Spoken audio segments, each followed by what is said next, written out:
آه، ازيكم يا شباب وحشتوني. بقالي كتير ما عملتش فيديو بصوتي، وها نحن عدنا من جديد. أولا كل سنة وانتم طيبين بمناسبة 2026.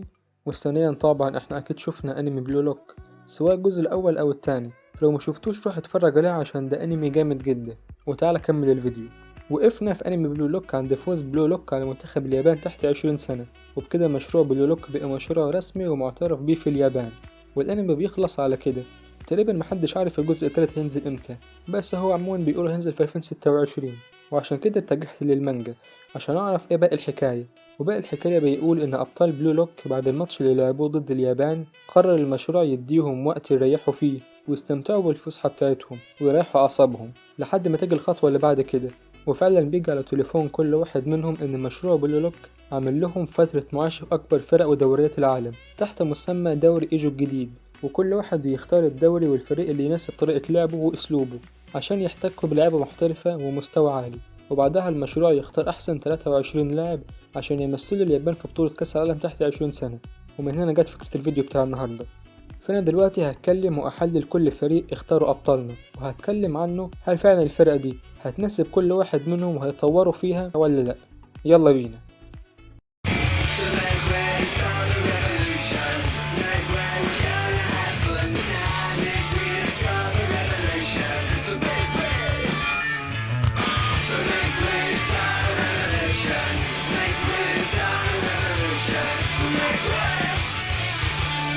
ونبدأ مع بطل القصة وصاحب الهدف القاتل إيساجي. إيساجي يختار الدوري الألماني وبالتحديد نادي بازر ديمنشن، أو بمعنى أصح نادي بايرن ميونشن.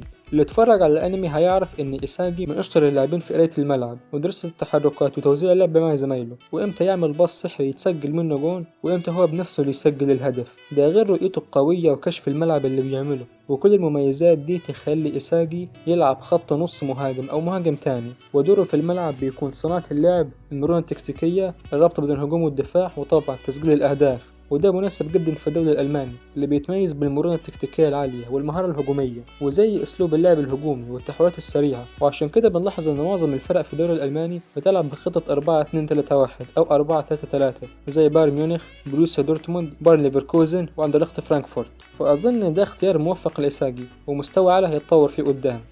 ونروح لناجي وتشيجري وريو اللي اختاروا الدوري الانجليزي وبالتحديد نادي منشن سيتي او نادي مانشستر سيتي. من فرجتي على ناجي اقدر اقول انه مش راس حربة كلاسيكي او بيسجل بس وهو واقف، وانا بسميه راس حرب مراوغ او مهاجم عصري بيعتمد بشكل كبير على مهاراته في الاستلام والمراوغة بالكورة، وده بيخليه خصم صعب قدام اي مدافع يلعب قدامه. ده غير ان عنده ردة فعل سريعة في توزيع اللعب وصناعة الفرص، ومع نادي زي مانشستر سيتي بيعتمد على الجماعية والنقل السريع للعب هيكون اضافة قوية جدا.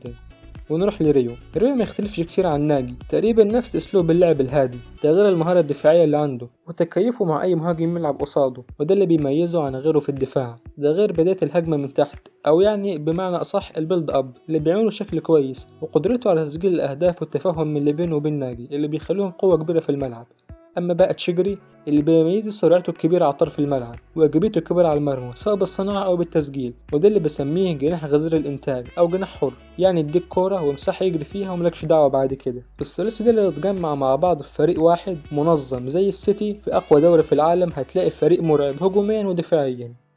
والآن نروح مع وحش الملاعب، أمهر مراوغ في البلوك باتشرا. طبعا باتشرا اختار الدوري الأسباني بالتحديد نادي برشا اللي هو برشلونة، وأنا مش محتاج أتكلم كتير عن الاتنين. باتشرا المراوغ الجبار بقدرات تهديفية عالية، والدوري الأسباني المعروف بالمهارة والإبداع في اللعب، وبالأخص نادي التيكي تاكا برشلونة، يعني أنسب مكان وأنسب دوري لباتشرا عشان يخرج الوحش اللي جواه. ونروح لأكتر اتنين محبهمش، رين وشيدو. الاتنين اختاروا الدوري الفرنسي وبالتحديد نادي بي اكس جي أو بي اس جي. على الرغم من موهبتهم الكبيرة لكن أنا شايف إن أكبر عدو ليهم هو عقليتهم، يعني الدوري الفرنسي مش دوري تنافسي أوي زي الإنجليزي أو الألماني فليه اختاروه. وأنا من وجهة نظري رين اختار الدوري ده علشان يسجل أكبر كمية من الأهداف ويبقى هو النجم الأوحد للدوري، وده طبعا لعقدة النقص اللي في دماغه من ناحية أخوه وإنه عايز يثبت له بأي طريقة إنه يستاهل ينافسه. ونروح للمجنون بتاعنا شيدو. وزي ما قلت ان شيدو عنده موهبة جبارة في تسجيل الاهداف، يعني مهاجم صندوق زي ما قال الكتاب، يقدر من ربع فرصة ومن اي مكان في الملعب يبان لك ان هو مستحيل ممكن يسجل منه اهداف، بس العقلية والالتزام في الضياع كل همه انه يسجل اهداف وخلاص، يعني نفس الدافع بتاع رين ويمكن اقوى. واخيرا وليس اخرا اللاعب المفضل بالنسبة لي الملك بارو. بارو اختار الدوري الإيطالي وبالتحديد نادي أوبر أو نادي يوفنتوس، وأنا شايفه اختيار موفق جدا لأن الدوري الإيطالي مناسب جدا لأسلوب لعبه وعقليته العنيدة. دوري دفاعي متكتل زي الإيطالي هو أنسب مكان لبارو اللي بيجي تحت مسمى المهاجم القناص أو المهاجم المتربص، مع أسلوب اللعب الدفاعي وقوة الالتحامات لمعظم الفرق الإيطالية اللي بتلعب بخطة الكاتيناتشو أو خطة 5-3-2 زي نادي إنتر ميلان أو روما أو نابولي. ودي كلها خطط دفاعية صارمة بتعتمد على التكتل الدفاعي والهجمات المرتدة وتسجيل أي فرصة ممكنة لخطف الفوز.